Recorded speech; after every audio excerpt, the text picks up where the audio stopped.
الدكتورة الصيدلانية شيرين الزيناتي استطاعت اكتشاف علاجا إضافيا لمرضى السكري من خلال إجراء دراسة علمية نجحت في إثبات نتائجها. لقيت انه اكثر مرض منتشر في العالم وفي في المجتمع الفلسطيني هو مرض السكر. طبعا كل الامراض المزمنه يعني بتتوج عليها مرض السكر، صار ما فيش بيت الا فيه مريض سكر.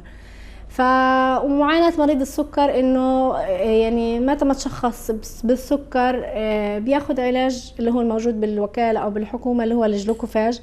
بعد فترة وجيزة ببطل ينفع هذا العلاج وبنضاف له علاجات تانية أغلى ثمنا، يعني بيضطر إنه يشتريها من الصيدليات الخاصة.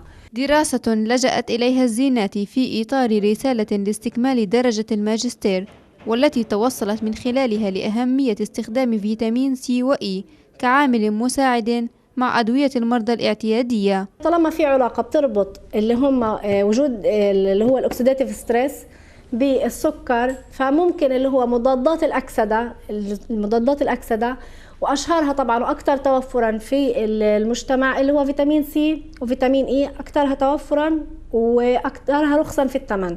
فكانت الفكرة إنه آخذ هذه مضادات الأكسدة المتوفرة ورخيصة بالنسبة لمريض السكر وأوظفها إنه يصير تنضاف على علاجه اللي هو كمريض سكر مبتدئ على اساس نلحقه من اول، نضاف له علاجه بحيث انه ما تتفاقمش عنده المشكله ويصل اللي هو انه نضاف له علاج جديد كعلاج كيميائي يكون غالي الثمن بالنسبه له، او يصل اللي هو المضاعفات تبعت السكر ويصير مرحله متاخره. وتوصلت الزيناتي الى هذا العلاج بعد اجراء فحوصات وتحاليل على 60 مريضا لمده 3 شهور متواصله بمساعدة عدد من المختصين. لازم على الأقل تعطي المريض 3 شهور مدة على أساس إنه تحكم إنه في تحسن.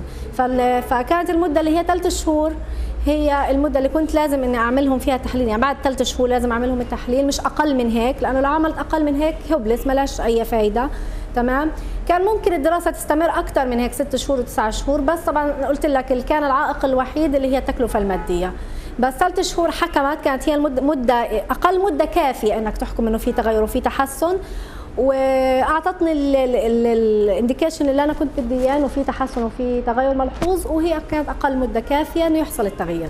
وتأمل الزيناتي أن تشكل النتيجة التي توصلت لها مقدمة لاستمرار البحث العلمي حول مرض السكري، خصوصا في ظل ظهور بارقة من الأمل لعلاج المرض والذي بات واحدا من أمراض العصر المزمنة. ويبقى العمل الشبابي الفلسطيني مستمرا من أجل الإبداع والتميز في كل مجالات الحياة واكتشاف كل ما هو جديد. نعيمة الهباش، غزة، فلسطين.